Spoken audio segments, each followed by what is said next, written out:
Oi, gente, olha eu aqui de novo. Esse é o nosso segundo vídeo. Eu vou hoje só tentar explicar da forma mais resumida e simples possível para que todo mundo possa entender quais são os princípios do método Pilates e por que a gente pode usar esses princípios para fazer qualquer prática esportiva, física no nosso dia a dia. No Pilates clássico, a gente tem os princípios respiração, concentração, controle, precisão, centro e fluidez. São 6 princípios, no Pilates moderno também são 6, mas eles foram bastante modificados. A respiração, que é o primeiro princípio, é o primeiro princípio do Pilates clássico e do Pilates moderno. Esse se manteve. É o princípio mais importante da técnica e é onde ela se baseia. A gente inspira pelo nariz, solta o ar pela boca e eu posso usar a respiração em cada exercício para facilitar ou para criar um desafio naquele exercício. Então, se eu solto o ar, eu facilito a flexão de tronco. Se eu inspiro, eu facilito a extensão de tronco. Com isso em mente, a gente usa a respiração de várias formas dentro dos exercícios. Além disso, uma boa respiração precisa acontecer em toda a nossa caixa torácica e não apenas no peito e no pescoço. Eu tenho que aprender a usar a lateral das minhas costelas, a inflar as minhas costas e imaginar o meu pulmão tendo 3 dimensões. Ele se expande para baixo e para cima, para os lados e para frente e para trás. E tentar usar toda a extensão do meu pulmão. Isso ajuda muito a respirar melhor para correr, pedalar, nadar, fazer todos os exercícios aeróbicos. Então esse é o primeiro princípio do Pilates e a gente vai falar muito dele durante as aulas. O segundo princípio do Pilates clássico é a concentração. O nome fala por si. No Pilates clássico, por exemplo, as aulas devem ser sem música, para facilitar a concentração, e de olhos abertos. E você deve visualizar o seu corpo e o espaço e tentar verificar sempre com os olhos como é que a movimentação está acontecendo. E a direção dos seus olhos é muito importante. No Pilates clássico também não se usa espelho. A consciência deve vir sempre da propriocepção. Propriocepção é a percepção do seu próprio corpo no espaço e do movimento que o seu corpo faz no espaço. O terceiro princípio do Pilates clássico é o controle. O controle de movimento significa fazer o movimento exato, usando a musculatura exata, sem compensar com outras musculaturas e com outros movimentos, né? Então, por exemplo, muitas vezes você vai elevar os braços e você acaba elevando os ombros junto. Você está compensando uma falta de mobilidade no ombro com uma elevação das escápulas e das clavículas. Então, o controle é uma capacidade de realizar o movimento sem compensar. A precisão é a realização desse movimento de acordo com a instrução. Você começa do ponto que o seu instrutor determinou e termina no ponto em que ele determinou pelo percurso exato que ele pediu para você fazer. Você não faz um caminho alternativo, você não termina numa posição alternativa, é a precisão do movimento. O centro, o centramento, ele também se manteve no Pilates moderno, que é o centro de força partindo do abdômen. É a capacidade de se mover a partir da musculatura abdominal. Então, uma aula de Pilates, ela começa ativando o centro de força, a musculatura abdominal e a musculatura profunda, abdominal, que vai até a lombar, vai até as costas e o assoalho pélvico. Esse princípio, ele é um princípio clássico que vem até o chamado Pilates evoluído. É assim que deram o nome. E o último princípio é a fluidez de movimento, que é um movimento constante sem gaguejar. Tá? Então esses são os princípios do Pilates clássico. O Pilates moderno, ele tentou ir de acordo com os estudos científicos, de acordo com um olhar um pouco diferente. Assim, as pessoas usam evoluir os princípios, e a palavra evolução, ela pode parecer um pouco arrogante, porque muita gente trabalha com o Pilates clássico, que é bastante interessante também. Eu uso os princípios do Pilates evoluído pelo simples fato de que eu acho que eles são mais simples para o meu aluno entender.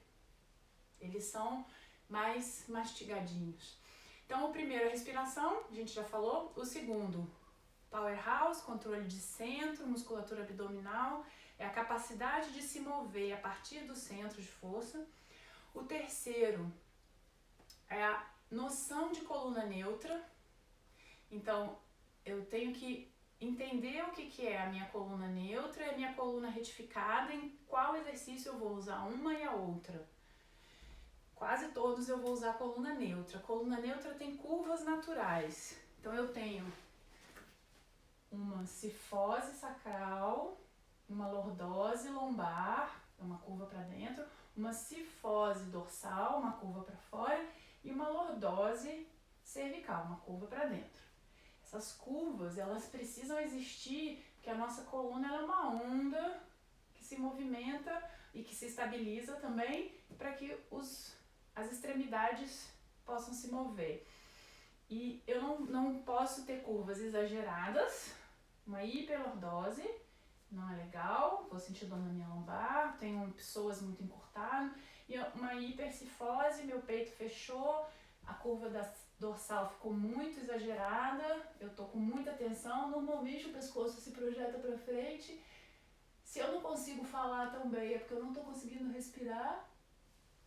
Então, eu preciso dessas curvas naturais. A curva retificada, geralmente as bailarinas têm uma curva retificada, perdem aqui a curva da lombar, a dorsal fica bem esticadinha, ela dá uma sensação de elegância.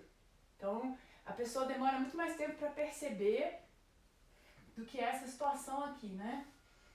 Mas ela gera uma quantidade de tensão na coluna, na musculatura das costas, que gera muita dor, tá? Então, a coluna retificada e a coluna com as curvas muito grandes, todas as duas podem ser problemáticas, e a gente vai tentar sempre achar a coluna neutra daquele corpo, daquele indivíduo.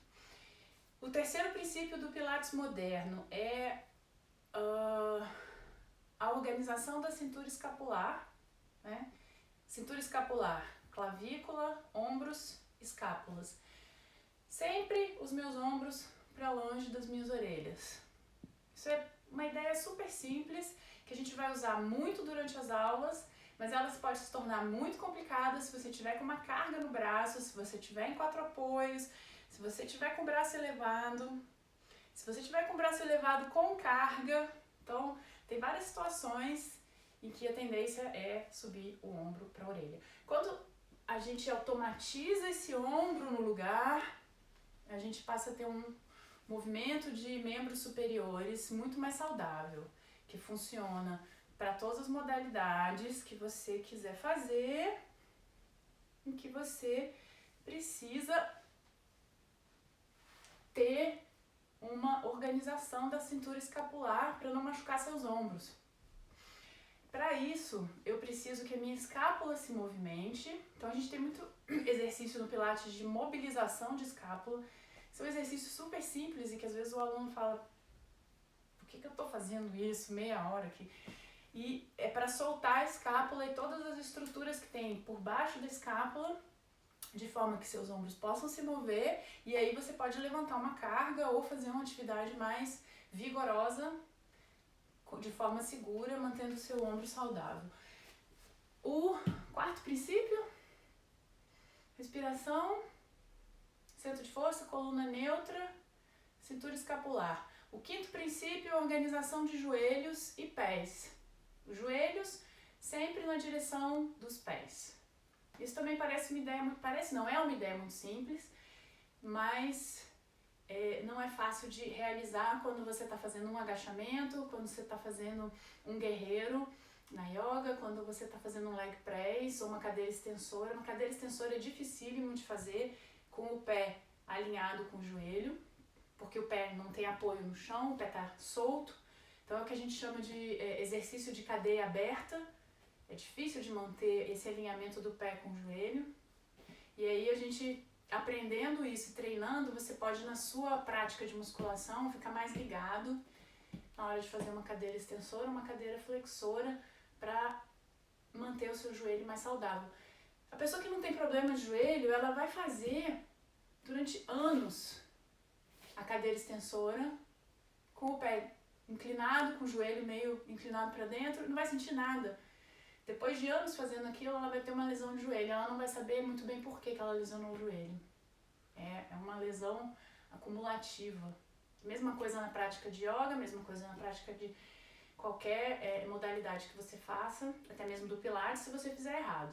Se o seu joelho não estiver alinhado com o seu pé, vai chegar uma hora que você vai lesionar o seu joelho, ou o seu tornozelo, ou o seu quadril, ou 2 ou 3 desses sistemas aí, né? Então esses são os princípios do Pilates. A gente vai sempre falar sobre eles durante as aulas. Eu vou fazer o exercício e vou chamar atenção. Mantenha os ombros longe das orelhas. Alinhe os joelhos com os pés, alinhe os joelhos com os pés. Sempre. Coluna neutra aqui, coluna retificada aqui. Inspira pelo nariz, solta o ar pela boca. A gente vai sempre voltar nisso. Eu vou fazer um vídeo só de coluna neutra, porque ela é muito complicada e aí quando você tiver com vontade de aprender um pouco mais sobre isso, a gente faz só sobre coluna neutra e respiração juntos, tá bom?